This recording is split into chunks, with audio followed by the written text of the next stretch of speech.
नमस्कार, मेरा नाम ज्ञानेश्वर है। आपने देखना शुरू किया है लाइव सिटीज। आज दिन रविवार है, सुबह के 10 बजे हैं और एक और एपिसोड कहानी कुर्सी की कहानी सुनाएंगे देश के जाने माने पत्रकार अजीत द्विवेदी जी। और आज हम चर्चा करेंगे मंडल कमीशन की। मंडल कमीशन की रिपोर्ट लागू कैसे हुई थी? प्रधानमंत्री विश्वनाथ प्रताप सिंह थे, क्या वे रिपोर्ट लागू करने को तैयार थे? देवीलाल की क्या भूमिका थी? देवीलाल क्या कर रहे थे? और शरद यादव का दबाव कितना था? फिर यह भी सुनेंगे, क्या रिपोर्ट सच में मंडल जी ने ही लिखी थी?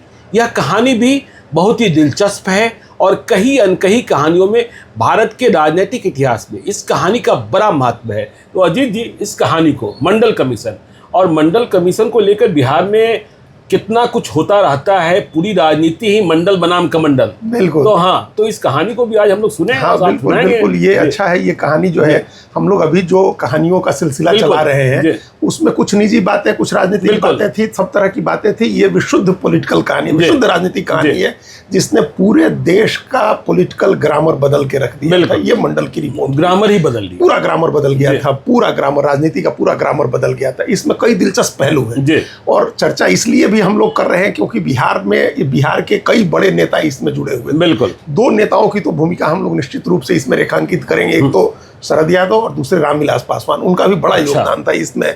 जब ये रिपोर्ट लागू हुई थी तब रामविलास पासवान का, लालू यादव की भूमिका नहीं आएगी साहब। लालू यादव का कहीं नाम नहीं है। पूरे उस मामले में कहीं जिक्र नहीं, पूरी कहानी में कहीं जिक्र नहीं है। और दूसरी भी कई चीजें इसमें है जो हम लोग जब कहानी शुरू करेंगे। इसे कहानी तो चल रही थी पहले से, सबको पता है कि पहला बैकवर्ड कमीशन 53 में बना था, फिर दूसरा बैकवर्ड कमीशन बना, काला कालेलकर समिति बनी, बिहार में मुंगेरीलाल कमीशन बना। ये सब चीजें थी, सब चल पहले से रहा था। और जब 77 में सरकार आई जनता पार्टी की, तो उसने आखिर में ये जो बीपी मंडल की कमेटी बनी बैकवर्ड, उसके विचार करने के लिए, तो बीपी मंडल उसके चेयरमैन हुए और IAS अधिकारी थे SS गिल जो उसके सचिव हुए थे, उस कमीशन के सेक्रेटरी हुए थे। तो वो उस रिपोर्ट के उस पर बाद में आएंगे। लेकिन इस जो कहानी, आज जो किस्सा हम लोग कर रहे हैं, इसकी शुरुआत होती है 1 अगस्त 1990 को। ठीक है, 1 अगस्त का दिन था 1990 और रात के 10 बज रहे थे। रात के 10 बज रहे थे।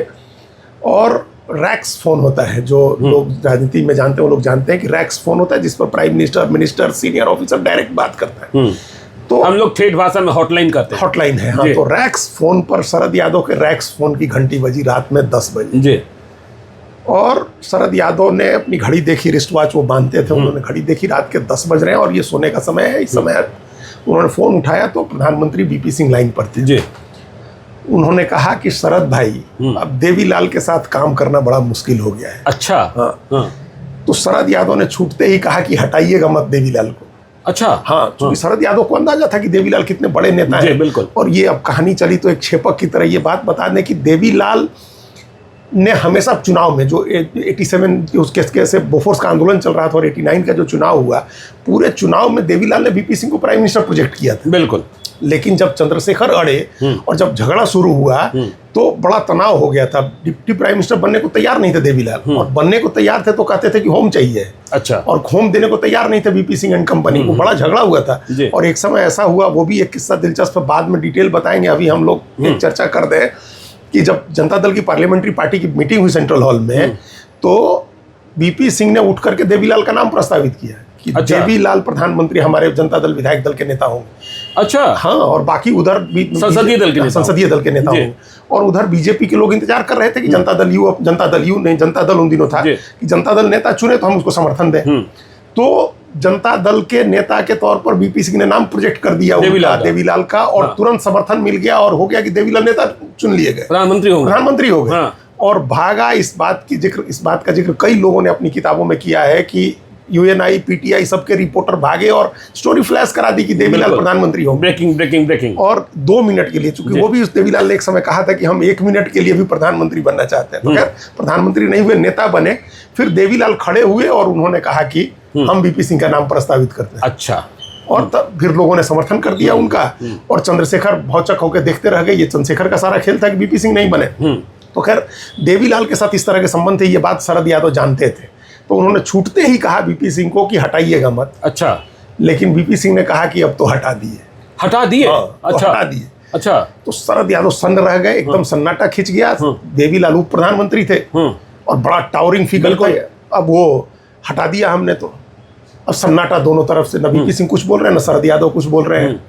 शरद यादव का दिमाग जो है उस समय पूरी तेजी से काम करने लगा कब इस स्थिति का, क्योंकि शरद यादव देवीलाल गुट के आदमी थे जी। 2 गुट थे जनता दल में। बिल्कुल। एक गुट था जो कांग्रेस से आए थे तमाम लोग, जिसका नेतृत्व वीपी सिंह कर रहे थे। ये सब लोग कांग्रेस से आए थे। सत्यपाल थे उसमें वो आरिफ मोहम्मद खान थे, उसमें अरुण नेहरू थे, उसमें कई लोग थे जो कांग्रेस से आए थे लोग। और एक लोहियावादी लोगों का एक गुट था जो समाजवादी लोग थे, जिसमें देवीलाल नेतृत्व कर रहे थे। शरद यादव उस खेमे में थे। बिल्कुल। हुकुमदेव नारायण यादव भी थे, लेकिन वो चंद्रशेखर के खेमे में थे। तो ये सब लोग अलग अलग खेमा बटा हुआ था। शरद यादव को लगा कि अगर देवीलाल हट गए सरकार से और बाहर हो गए तो मेरी हैसियत बहुत कमजोर होगी, निश्चित तौर पर, चूंकि वो उनके आदमी है। तो कैसे अपनी हैसियत मजबूत करें, ये भी दिमाग में चल रहा था। ऐसा लगता है कि वीपी सिंह बहुत श्रूड पॉलिटिशियन थे। उन्होंने भांप लिया कि शरद यादव के दिमाग में क्या चल रहा है। तो वीपी सिंह ने कहा कि शरद भाई, हमारी सरकार में और पार्टी में जो स्थिति देवीलाल की थी वो स्थिति अब आपकी रहेगी। अच्छा। हाँ, देवीलाल का स्टेटस अब शरद यादव को। जी। तो शरद यादव के मन में तो खुशी के लड्डू फूट ही रहे होंगे। हाँ। उनको ये इस बात से दुखी थे कि हम इतने सीनियर आदमी हैं और हमको ये फूड प्रोसेसिंग और टेक्सटाइल मिनिस्ट्री मिली हुई है। उस समय वीपी सिंह के मंत्रिमंडल में वो फूड प्रोसेसिंग टेक्सटाइल मिनिस्टर थे और पॉलिटिकल अफेयर्स कमेटी में जगह नहीं मिली है। तो उनको लगा कि अब ये सब चीजें हो जाएंगी। लेकिन शरद यादव हमेशा अपने निजी जो चाहत थी उसको बड़े उसमें लपेट के रखते थे, कभी जाहिर नहीं होने देते थे कि हम निजी तौर पर क्या चाहते हैं। मन की बात नहीं बताते थे। हमको चाहिए लेकिन उसमें कुछ बड़ी चीजें भी साथ में हो। तो उन्होंने उस समय मंडल का जिक्र छेड़ दिया फोन पर कि मंडल की रात को 10 बजे, वहीं 10 बजे रात को देवीलाल हटाए गए, आपका स्टेटस देवीलाल वाला होगा। इस बीच उन्होंने मंडल का राग छेड़ दिया कि मंडल की रिपोर्ट लागू करनी होगी। अच्छा। तो वीपी सिंह ने सुन लिया, फोन रख दिया। शरद यादव ने घंटी बजाई, उनका जो भी आदमी था वो आया। बाद में तो दूसरे लोग थे, लेकिन उन्होंने एक फ्रेश पान मंगाया। अच्छा। पान मुंह में रखा रात में, और फिर वो सोचते रहे कि अब कल क्या पॉलिटिक्स होगी। उन्होंने और 10 जगह फोन किए जो अभी वो रेलिवेंट नहीं। सुबह 7:30 बजे फिर उनके रैक्स पर फोन आया। शरद यादव के प्रधानमंत्री लाइन पर थे वीपी सिंह। उन्होंने कहा कि शरद भाई आप आइए नाश्ते पर हमारे साथ। अच्छा। नाश्ते पर बुलाया उनको। शरद यादव तुरंत गए और नाश्ते पर बात हुई तो शरद यादव ने यह प्रस्ताव रखा कि मंडल आयोग की रिपोर्ट लागू करनी होगी।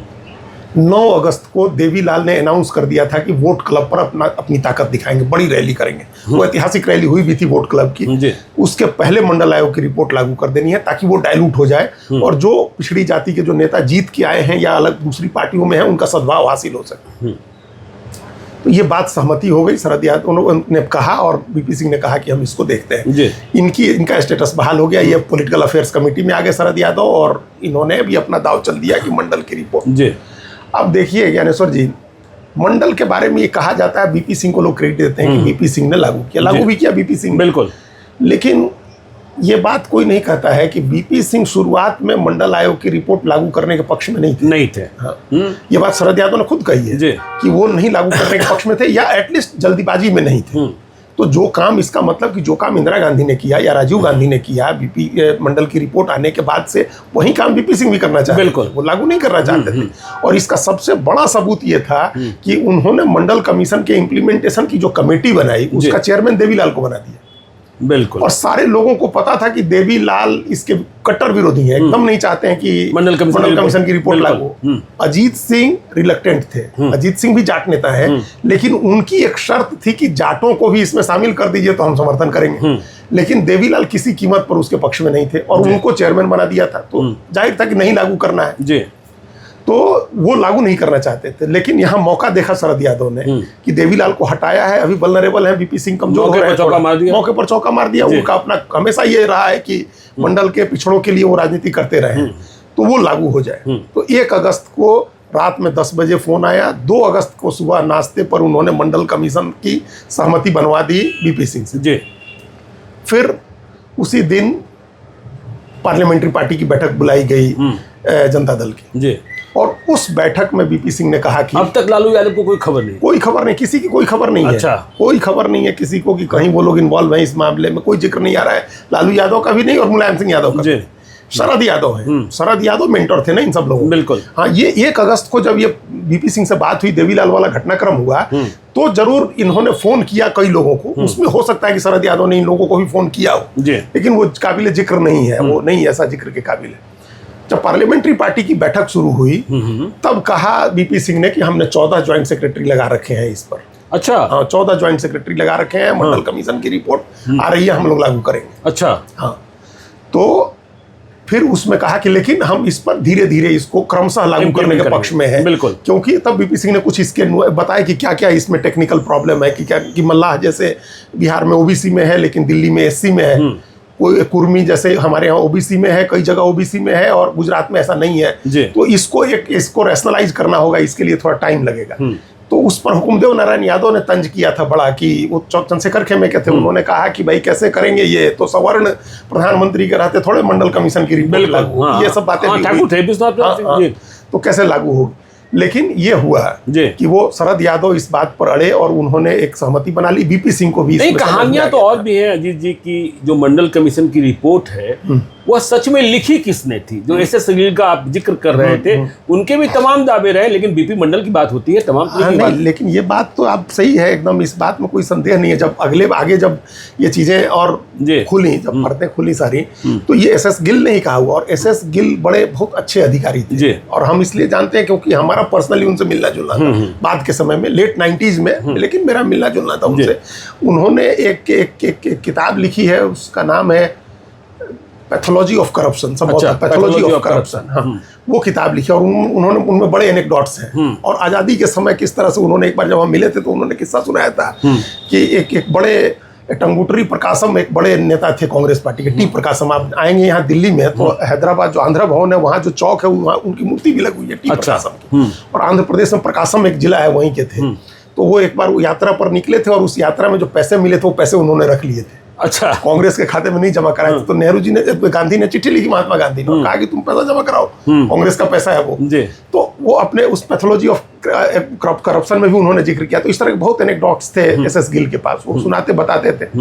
तो वो उस कमेटी के, उस कमीशन के सेक्रेटरी थे। तो उनका कहना था कि बीपी मंडल इस बात में ज्यादा इंटरेस्टेड थे कि उसमें मिनिस्टर ऑफ स्टेट का दर्जा मिला हुआ है, वो है उनके पास, और रिपोर्ट सारी एस एस गिल ने ली। बहुत सक्षम और समझदार अधिकारी थे। तो एस एस गिल की भूमिका थी बड़ी। और एक जो दूसरे नेता जिनकी बड़ी भूमिका थी वो पी शिवशंकर थे। कांग्रेस के बड़े नेता थे और बड़ा भारी वोटरी थे, मतलब बड़ा वोकल थे ओबीसी कॉज को लेकर के। तभी जब ये सहमति हो गई कि मंडला कमीशन की रिपोर्ट आनी है और संसद में बीपी सिंह इसकी घोषणा करेंगे, तो बीपी सिंह ने गवर्नमेंट ऑर्डर जो बनता है उस ऑर्डर के लिए उन्होंने कहा था, जो उनके प्रिंसिपल सेक्रेटरी थे बीजी देशमुख, उनको कहा था कि के शिवशंकर से मिल लीजिएगा। ऑर्डर ड्राफ्ट करते समय के शिवशंकर से मिल लीजिएगा। तो ये पी शिवशंकर से, जो कांग्रेस के नेता। तो खैर 2 अगस्त की बात हम लोग कर, 2 अगस्त बीत गया। फिर 6 अगस्त को इसकी एक बैठक हुई, बड़ी बैठक हुई। 6 अगस्त को प्रेजेंटेशन रखा गया कि मंडल के बारे में सारा प्रेजेंटेशन दिया जाएगा और फाइनल डिसीजन होना है अभी। 7 अगस्त से पार्लियामेंट का सेशन था। 7 अगस्त को ही पार्लियामेंट में अनाउंस करना था बीपी सिंह को। पार्लियामेंट का सेशन चल रहा था। तो देश भर में अब तक खबर नहीं खबर लगी थी। अब तक शांति थी, कोई खबर नहीं थी कि मंडल की तैयारी हो रही है। ज्यादा चर्चा इस बात की थी कि देवीलाल बोट क्लब पर रैली कर रहे हैं, ताकत दिखाएंगे और बीपी सिंह की सरकार गिरा देंगे, इसकी ज्यादा चर्चा हो रही थी। तो 6 अगस्त की बैठक में जो हमने कहा कि बिहार का एक और नेता, वो नेता थे रामविलास पासवान। अच्छा। सामाजिक अधिकारिता के मंत्री थे। और जब कैबिनेट की बैठक शुरू हुई तो बीपी सिंह ने कहा कि रामविलास पासवान जी को उन्होंने इशारा किया और कहा कि रामविलास जी इस पर प्रेजेंटेशन दीजिए। अच्छा, रामविलास पासवान प्रेजेंटेशन दीजिए। अच्छा। मंडल को जानते थे कि ये मंडल के समर्थक हैं, बहुत बड़े समर्थक। बिल्कुल। ऐसे पिछड़े दलितों के लिए वो करते ही रहे थे, तो मंडल के बड़े समर्थक थे रामविलास पासवान। तो उनको कहा कि आप प्रेजेंटेशन दीजिए। और जैसे मंडल की बात आई, ज्ञानेश्वर जी, बीजी देशमुख प्रिंसिपल सेक्रेटरी थे बीपी सिंह के, और विनोद पांडे कैबिनेट सेक्रेटरी थे। देशमुख उसके पहले राजीव गांधी के भी प्रिंसिपल सेक्रेटरी थे। बीपी सिंह ने हटाया नहीं था, उनको आमतौर पर हटा दिया जाता है। बिल्कुल। तो दोनों बड़े भारी, बड़ा सक्षम और बहुत heavy weight bureaucrat, Vinod Pande cabinet secretary और देशमुख प्रिंसिपल सेक्रेटरी पीएम के। और दोनों को हवा नहीं थी कि अभी मंडल पर बात होगी। अच्छा, आप समझिए, ये इतनी बड़ी बात है। दोनों को पता नहीं था कि आज कैबिनेट के इस कैबिनेट एजेंडे में भी नहीं था। रामविलास पासवान को पहले बता दिया, रामविलास पासवान को पता था पहले, और रामविलास पासवान के जो सेक्रेटरी थे उनको संभवतः, वो नाम हमको अभी ध्यान आएगा तो हम बता देंगे, उनको पर पता था जी। इनको बिल्कुल अंदाजा नहीं, कैबिनेट सेक्रेटरी को अंदाजा नहीं और कैबिनेट के एजेंडे में नहीं है। और वीपी सिंह ने कहा, अब ये दोनों देशमुख और विनोद पांडे एक दूसरे को देख रहे हैं कि भाई आपको पता है, आपको पता है ये क्या हो गया, तो दोनों को पता ही नहीं है। तो वीपी सिंह ने कहा कि आप रामविलास जी को कहा कि आप प्रेजेंटेशन दीजिए, और ये दोनों मुंह देखते रहे। प्रेजेंटेशन हो गया तो विनोद पांडे ने वहां विरोध किया। अच्छा, कैबिनेट की मीटिंग में कैबिनेट सेक्रेटरी ने कहा कि आरक्षण का क्राइटेरिया इकोनॉमिक होना चाहिए, आर्थिक क्राइटेरिया रखिए जी। वीपी सिंह ने उसको एकदम खारिज कर दिया, इस बात को रिजेक्ट कर दिया। उनको पहले ही, फिर एसएस गिल ने ये बात कही थी कि पी शिवशंकर ने उनको पहले ही कह दिया था कि किसी हाल में इकोनॉमिक क्राइटेरिया मत आने देना मंडल की रिपोर्ट। बिल्कुल, ये शिवशंकर तो वो नहीं आया था उसमें, तो विनोद पांडे की बात खारिज हो गई। अब दोनों बड़े दुखी होकर के बैठे रहे पूरी मीटिंग में कि प्रेजेंटेशन हुआ उनका, रामविलास पासवान का, ये दोनों बैठे रहे सुनते रहे। उसके बाद जब बैठक खत्म हो गई और ये तय हो गया कि कल 7 तारीख को वीपी सिंह जाकर के पार्लियामेंट में बिल्कुल इस बात को कहेंगे कि अनाउंस कर देंगे कि मंडल कमीशन की रिपोर्ट लागू हो रही है। तो फिर वीपी सिंह ने कहा विनोद पांडे को कि आप एक गवर्नमेंट ऑर्डर, जो जीओ होता है, कि आप गवर्नमेंट ऑर्डर बना दीजिए।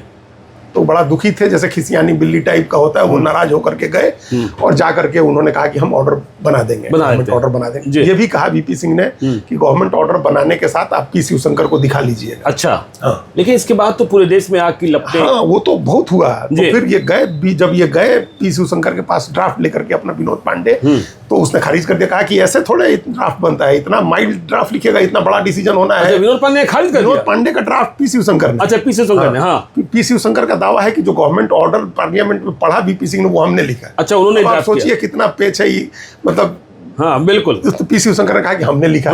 खैर, जिसने भी लिखा हो, अब विनोद पांडे ने लिखा हो या पी शिवशंकर ने लिखा हो, गवर्नमेंट ऑर्डर लिख दिया गया और 7 अगस्त को पार्लियामेंट में जाकर के।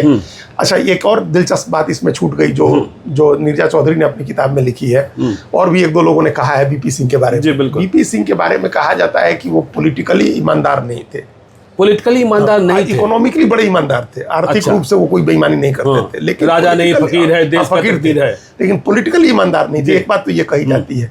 और एक जो है ना, रूड लाइफ नहीं, रूड पॉलिटिक्स, क्या नाम है, हम भूल गए, वीर सांघवी की किताब है, वो हमने पढ़ी है, किताब का हम रेफरेंस आपको बता देंगे।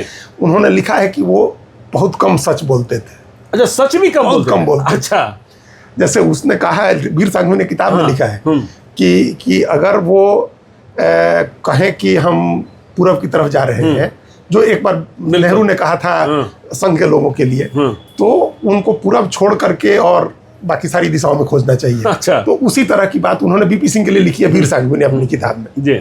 तो वो एक दूसरा, उनको, उनकी पॉलिटिक्स को समझने वाले और लोग भी कहते हैं कि जैसे वीपी सिंह आए जब कैबिनेट की मीटिंग में 6 तारीख को, तो उन्होंने एकदम कड़क कलफ किया, वो कुर्ता पैजामा पहना हुआ था। ऐसा आपने देखा होगा कि वीपी सिंह का एक ड्रेस होता था, शेरवानी पहनते थे और आजकल वो टोपी पहनते थे। वो जब पहने रहते थे तो इसका मतलब होता था कि वो एक सेकुलर पॉलिटिशियन का मैसेज देश को देना चाह रहे हैं, कहीं भी जा रहे वो पहन के। और जब वो कुर्ता पैजामा पहन के आते थे तो इसका मतलब कि shrewd politician, most shrewd politician का रूप है ये। अच्छा, तो लोग समझ जाते थे कुर्ता पैजामा पहन के उस मीटिंग में आए थे, 6 अगस्त की मीटिंग में। खैर, 7 अगस्त को उन्होंने अनाउंस कर दिया। 9 अगस्त को अब रैली पर क्या फोकस होता है, हालांकि बहुत बड़ी रैली हुई थी देवीलाल की, लेकिन 7 अगस्त को, हाँ, तो भाई मंडल कमीशन, हाँ, कह दिया कि मंडल कमीशन लागू कर रहे हैं, 27% आरक्षण कर रहे हैं पिछड़ी जातियों के लिए, और 13 अगस्त को वो इम्प्लीमेंट हो गया। और फिर उसके बाद तो कहानी इतिहास है कि किस तरह से पूरे देश में आगजनी शुरू हुई और लोग आत्मदाह करने लगे और कितने तरह की घटनाएं होने लगी। दिल्ली में हुआ, विश्वविद्यालयों में और सब जगह तोड़फोड़, सरकारी कार्यालयों में तोड़फोड़ सब शुरू होने लगी। ये सब शुरू हो गया। लेकिन एक और मिथ आज हम लोग बस्ट कर दे, इसी में एक और मिथ जो है उसको हम लोग खत्म करते हैं कि एक मिथ है कि मंडल की प्रतिक्रिया में कमंडल हुआ था। हाँ, है तो सब आदमी जानता है बिल्कुल कि वीपी सिंह ने मंडल की रिपोर्ट लागू की तो जवाब में आडवाणी कमंडल लेकर के निकले। ये मिथ है। अच्छा, ये मिथ है। हाँ, हाँ। कमंडल की तैयारी पहले शुरू हो गई थी। कमंडल की तैयारी पहले शुरू हो, जब मंडल का कहीं कोई जिक्र नहीं था, किसी के दिमाग में नहीं था कि मंडल कमीशन की रिपोर्ट वीपी सिंह लागू कर सकते हैं, क्योंकि किसी को अंदाजा नहीं था ना। उन्होंने तो देवीलाल को अध्यक्ष बना दिया था। तो जब देवीलाल अध्यक्ष है तो सबको पता था कि नहीं लागू होना है। तो उसका कहीं जिक्र नहीं था जी। और कमंडल की तैयारी शुरू हो गई थी जून में।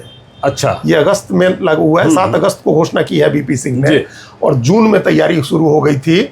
मंडल, इस कमंडल और आडवाणी की रथ यात्रा, मंदिर, इन सबको लेकर के चर्चा शुरू हो गई थी जून में। अच्छा। और ये बात कई लोगों को गोविंदाचार्य ने स्वयं बताई है। गोविंदाचार्य अभी भी हैं, वो पुष्टि कर सकता है कोई भी व्यक्ति।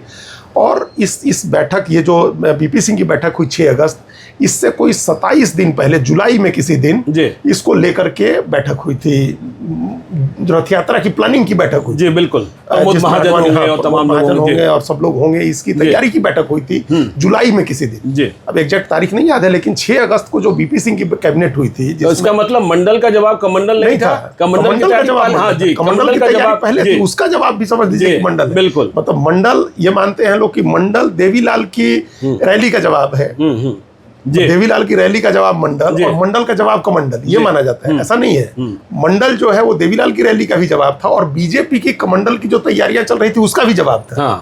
और एक ये भी तैयारी थी बीपी सिंह की कि किसी भी पार्टी का ओबीसी हो, फिर वो मेरे साथ खड़ा हो जाएगा। ये इतना बड़ा डिसीजन है जो कोई नहीं कर सका, सो हम कर रहे हैं। लेकिन रात 10 बजे का फोन और शरद यादव का दबाव, उनका दिमाग और उनका अपने लाभ की भी सोच रहे थे, लेकिन ब्रॉडर लाभ ओबीसी का कैसे कर दें, ये उनके दिमाग में था। पॉलिटिक्स पूरा बदलने का, बिल्कुल बड़े नेता थे, छोटे कद के बहुत बड़े नेता। आपने कहा ही ना कि ग्रामर ही बदल दिया पूरी पॉलिटिक्स का। और अगर उस समय वो प्रेशर नहीं दब करते, उस समय नस नहीं दबाते बीपी सिंह की, बिल्कुल लागू होता, मंडल आयोग की रिपोर्ट लागू होती, लेकिन थोड़ा और समय लग सकता था। और पता नहीं क्या होता, कौन जानता, बीपी सिंह अगर बीजेपी की सरकार आ जाती, नहीं लागू करती, कौन जानता। चलिए, ये मंडल की कहानी देखिए, जब हम कहानियों का सिलसिला है ही और आपको कहानियां सुनाती रहते हैं प्रत्येक रविवार सुबह 10 बजे, मतलब कहानी कुर्सी की। तो यह कहानी आपको कैसे लगी आप बताइएगा कमेंट बॉक्स में, और फिर अगले रविवार को सुबह 10 बजे मिलेंगे। तब तक के लिए आप दीजिए इजाज़त। और चलते चलते, यदि अब तक आपने हमारे यूट्यूब चैनल लाइव सिटी को सब्सक्राइब नहीं किया है तो जरूर कर लीजिएगा, और यदि इस वीडियो को फेसबुक पेज के माध्यम से देखो तो पेज को लाइक कीजिएगा, ट्विटर पर भी हमें फॉलो कीजिए। धन्यवाद।